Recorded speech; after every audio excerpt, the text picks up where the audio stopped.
camera. You give it to me. Give it off. Give it off. Down. Give it. Hi, everybody. Welcome to Screen.com. This is the week that Hangover 2 comes out, Ryan Davis. I'm not sure if you knew that. Giant Bombs, Ryan Davis. I did know that, Matthew Rory. Screen.com's Matthew Rory. Hangover 2 is coming out this Hangover week. Part 2. Part 2. Part 2. That's right. Sequel to the top box office R-rated comedy of all time. That's or right. just plain old comedy of all time. I believe R-rated. I've heard various things. Well, so many movies can be called comedies. Extremely popular. $300 million. That's crazy for an R-rated movie. R-rated movie. With full frontal male nudity. Well, yeah. Well, that's why I watch it 7 times in theaters. So kind of an all-nighter. Kind of one of those films, and we were looking it up, like how many movies can you name that have the plot where it all takes place in one night? Right. There's a million of them. Yeah. We were looking it up, and I was so surprised to figure out Die Hard. That's a great one. I would have never thought of, because you always think of it's comedies, people getting into unexpected shit, like it's encore. It's always like mild-mannered people, Yeah. And then oh no, they get involved in bad elements. But action movie like Die Hard, that's a great kind of outlier. Escape from New York, another great one. John Carpenter does a lot of those too, as well. We were talking just as many of them. Collateral, another kind of action-oriented one. Yeah. I'm naming all the ones that we're not going to talk about because you have a couple favorite ones and I have a couple favorite ones. Yeah. And we're going to talk about those as kind of our. Hey, these are our favorite, One Crazy Night films. There's a million of them, though, to talk about, and I would feel neglectful if I didn't mention, like, After Hours, which is Martin Scorsese's, famous one. The other ones I had down here were The Goonies and, of course, Kid Plays House Party. That's a great one. The seminal. Kid Plays House Party is wildly underrated. It's a funny movie. It's actually an incredibly funny movie. It won award prizes at Sundance, of all things. I was looking it up today, and it was like... I mean, it was an indie movie when it came out. Yeah, it was just it's odd that it was birthed from Kid and Play. But that is like the classic One Crazy Night theme, like the house party or it goes Days completely out of control. Yeah. It's and then you wake up in the morning. Can't hardly wait. You wake up in the morning and you realize you know more about yourself and about your friends. Another good one. Why don't we just start talking about our two favorite each? Yeah, because absolutely. otherwise we'd be talking about.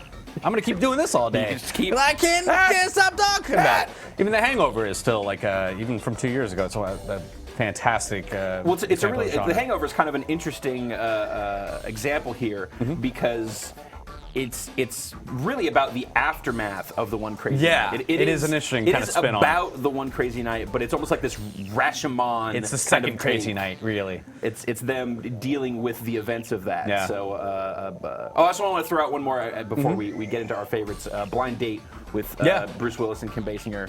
Another good One Crazy Night. I thought you said date. I thought you said date night. And then Date Night was Steve Carell and earlier Tina last Fey. year, which is not a bad one. It's not bad. It's not a classic of the genre or anything like that, but it's still pretty enjoyable. Too soon to decide if that's a classic. But Matt Rory, what's one of your favorites? I'm gonna go with another one that might be too soon to call, but everybody on screen knows my affection for Miss Emma Stone. It's true. Adorable. Nobody really dislikes Emma Stone, I don't think. I hope you don't. No, I'm fine. No, you're about to find. I hate her. What's your problem? So Superbad, I think it was 2007 came out. It was Greg Mottola, right? Yep. That one dude.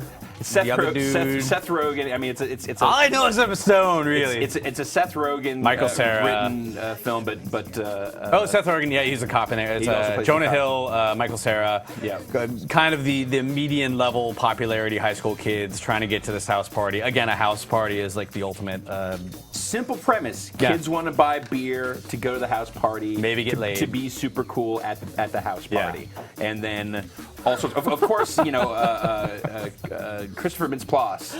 McLovin. I'm just laughing thinking about this movie. McLovin is the best part of that movie. Been drinking it for years. I heard they recently decided to add more hops to it. He's the one who actually has the best crazy night out of anyone. I know, it's great. It's like they're shooting a cop car, and Seth Rogen and is John Hader? Yeah, Bill Hader. Bill Hader. I always get those two guys mixed up as crazy cops, just the worst cops you could possibly imagine in a film. You don't want to be a chick in a bar, man. Seriously. That was a major turning point in my life is when I realized that. You got to go to other places. You got to go to spin class, a farmer's market, pumpkin patch, given the time of year. Just so much. Grossly irresponsible Setting cops. cars on fire, busting in on him when he's trying to have sex. It's McLovin. The McLovin thing got a little too. It was almost like the cake is a lie thing with Portal, where it just got everybody. Oh, McLovin's so funny, but it But it at the deserved it time, 'cause it was so it was good. friggin' hysterical. Don't blow yourself up, asshole.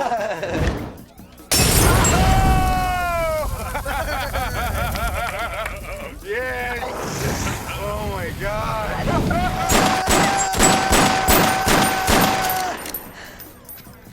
Tight. And Emma Stone is super adorable. She's great in that as well. I don't know, my parents are out of town, so I was thinking about having like a party. You know, I don't really know how many people are going to be there, but you could stop by if you wanted to. Yeah, I love parties. Really? I just don't really ever see you at them.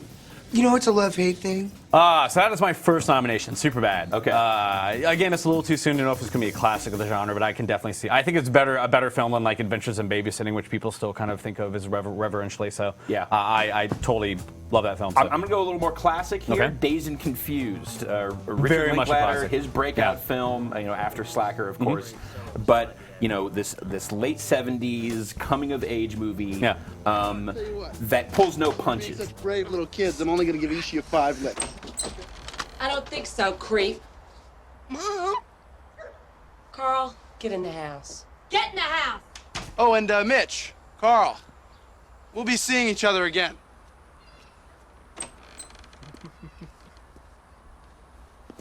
Oh, that's it. I fucking saw that, you little sack of shit. You two are fucking dead. You hear me? You're fucking dead. So many movies kind of whitewash and soften kind of what teenage life is like, and that movie, it's people are nasty to each It's other. about pouring the beer on the guy's head and crying your eyes out. I mean, that's kind of a weird experience to have in a teenage film. My first.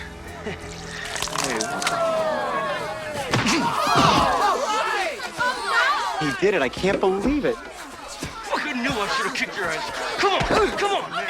And an amazing cast. Like Yeah. that movie made Launch the career careers. for so many people. We wouldn't have Mia Jovovich without Days of Confused. Ben Affleck, one of his first roles.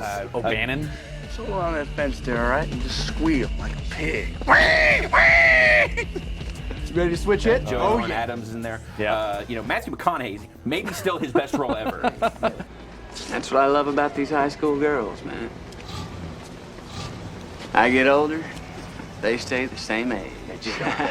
Yes, they do. Yes, they do.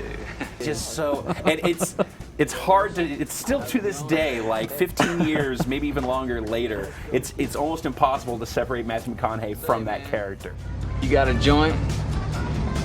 No, not on me, man. It'd be a lot cooler if you did. It's a movie about kind of a party, but it's not any kind of crazy hijinks going on. It's just kind of a normal night in the life of these kids. And they hit all these different groups. It's great because you're seeing this night, this kind of graduation night, and the parties that happen from pretty much every perspective that you can. You've seen it from the junior high kids that are getting hazed into high school by the seniors. Seeing it from the seniors that are on their way out that are uncertain about what's going to happen. And going the forward. interaction with their parents and like kind of the minor rebellions that they have is really good. Just a terrific character piece, great ensemble cast. Yeah. And I still think really holds up and really captures that moment in time. So Dazed and Confused, just one of my favorites. Long time, no see. Hey, man, what's happening? Play a little foosball? Yeah, all right. How about you? What's your other? This is a weird one. Not really a weird one, but one of the first movies ever based on a board game. But one of my favorite movies I ever watched in a midnight movie setting is Clue. Stratego. No, I'm sorry. Clue. Yes, Clue. Talk about a great ensemble cast, though. Oh, my Tim goodness. Curry, Michael Keane. Madeline Kahn is in it. Yeah. Geez Louise. Holy mackerel. Just everybody from 80s comedy of that certain generation of the 30s and 40-year-old people in 80s comedy is in this film. But just a great throwback to the murder mystery, Screwball, but also Hitchcock. the screwball. It's kind of it hits both of these notes of these classic filmic archetypes. Yeah, and it does it really, really well too. And you would never expect that movie to be any good. And it's super fast. They talk really rapidly. It's like His Girl Friday almost, especially when Tim yeah. Curry's going through his thing at the end, like showing running back and forth and telling everyone about all different Madeline Kahn's flames, looking up and down, burning. Oh, I killed Yvette. I hated her so much. Flames on the side of my face. And that made. Oh, merci. I am a lady. Oh, how do you know what kind of pictures they are if you're such a lady? Wow. Yep. If you're like 8 or 9 when you're watching that movie and that made oh lordy, wow. I'll be in my book. And of course, there's the multiple endings. Genius. It was weird because I only ever watched that movie on home video, and I didn't realize in theaters you would get an alternate ending based on where you went and when you saw it. Once it came to tape, here's how it could have happened. They showed you all 3 of the endings, but if you actually saw that movie in theaters, you saw one of 3 endings, and they had different showings. They were putting different endings on it, which for a movie based on a board game, I think is an appropriate level of gimmickiness. Sure. But it's almost Mamet-esque at how fast the dialogue moves and the wordplay and the puns. Like it's almost like if David Mamet and Abrams Zucker got together and made one movie together. Like it has kind of sensibilities of both. You're actually turning me on. Because I love Mamet too. Now you want these people to actually team up and make something. Well, Clue, I think at least has given people license to maybe they're making Battleship as a $200 million Peter Berg and Rihanna's in it. So, anyways, that's my second choice. If you ever get a chance to see Clue at a midnight movie with a sympathetic audience, get a little drunk and go do it because it is hysterical.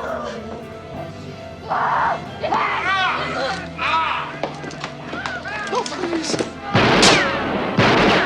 I've been shot. Come out, the door is open. How about you? My second, a little more non-traditional, but one of my favorite all-nighter movies, and also just one of my favorite movies, flat out of all time, From Dusk Till Dawn. Nice, interesting. Rodriguez, Tarantino, Clooney, Juliette Lewis, Cheech Marin. Wasn't that Salma Hayek's first big thing too? That was around the same. No, because she had already done Desperado with Rodriguez. She was in Dusk Till Dawn, though, right? She was. She was the crazy vampire snake lady. Oh, okay. Sorry. It's been a long time since that was actually the first time that you got to see Quentin Tarantino's foot fetish at play. Did they co-direct that, or he kind of had influence on it behind the scenes? So I know Rodriguez is kind of credited for it. It's what I love about that movie, and I think it's what makes that movie so divisive for a lot of people. I love the fact that the beginning of that movie, the first half of that movie, is a gritty, hardcore, no holds barred Quentin Tarantino crime movie. Yeah. It's these are bad dudes doing bad things. Clooney's got that big ass tattoo up his neck, isn't it? He's charismatic as hell, but Tarantino's character is just completely psychotic. You know something's gonna go bad with him. Even his brother, knows that who just broke him out of jail knows that he's bad news. Yeah. And so the beginning of this movie is just it's harsh and tense, and then they get to the bar where they have to wait all night before they can family and everybody else. They can get out. They've got the Harvey Keitel there and Juliette Lewis and the Asian son, the Asian adopted son, and I love the break point in that movie, which is basically it's the Salma Hayek scene, is where that movie just goes completely off the rails. Yeah. It's like, okay, hardcore crime movie in the first half. Right at that moment, right when she bites Tarantino's neck, it then becomes this ridiculous, over-the-top, just Tom Savini practical effect, nightmare vampire movie. And the rest of the movie is just them fighting vampires. Yeah. That's it. That's the whole rest of the movie. Is them surviving against vampires. And there's Jim Brown has an amazing speech in that. He delivers the goods in there. Just these goofy, ridiculous side characters who just get murdered in these fantastic, just horrendous ways. Well, it's really kind of a lot of these after hours films have that kind of break point. They don't always get as crazy as that's the hardest swing, and I love that. Yeah. I love when a movie just shifts gears that hard. After Hours does it when he goes back to After Hours. I'm actually going to do a feature on the trailer for it because the trailer is the most spoilery trailer. Like they give away like 75% of its film. Wow. But he hooks up with a girl. I think it's Rosanna Arquette or something like that, and he goes back to her apartment later, and she has killed herself. Like he's like, I'm out of here, and he walks back a little bit later, she's dead. Yeah. And that's kind of the bang, you're off. You're off to the races. Adventures in Babysitting has kind of a similar thing in it, if I recall. Just a lot of these films have that kind of snap, and you are off to the races, and you don't know how crazy shit's going to get. I mean, that's the best. It's really the best characteristic of an all-nighter movie is that you don't know what's going to happen next. Yeah. The best ones are exactly that. Oh God, it just came to me. Another great one, which we don't have to go into here, but Quick Change with Bill Murray and Gina Davis and Randy Quaid. Isn't Bobcat Goldthwait involved in that? Or am I thinking of Shakes the Clown? You're thinking of Shakes the Clown. Okay. No, Quick Change was another clown movie. Yeah. It starts off with Bill Murray in Dog Day a clown Afternoon. suit. We're talking about them all. But that's another, like, they have to survive through the night, and that's a great Bill Murray transition movie. That's him kind of going from 80s screwball Bill Murray into his more serious, because he had a lot more creative input in that movie than he had in some of his previous The more I projects. think about these movies, like even the last half of Heat, One Crazy Night movie. So kinda, we gotta probably stop talking about it because we'll just add the rest of the Western canon into the One Crazy Night. It was Citizen Kane. Stagecoach. One of my favorites. I don't even know anymore. It's a perfect kind of milieu for a crime film, though. Like you have the compressed time, Assault on Precinct 13 or whatever. All these kind of films use you survive till sunup. That's all you got to do. Vampires will go away. Yeah, you got to make it to the morning. Anyways, I hope you guys have enjoyed a little chit chat here on Screened about the. I know I have, Matt Rory. Well, it was okay. At any rate, we will be celebrating Hangover 2 with a review this Friday, and I hope you guys tune in for that. Hope you guys enjoy Hangover 2. I know plenty of you will probably go see it, so we will sign off and see you later.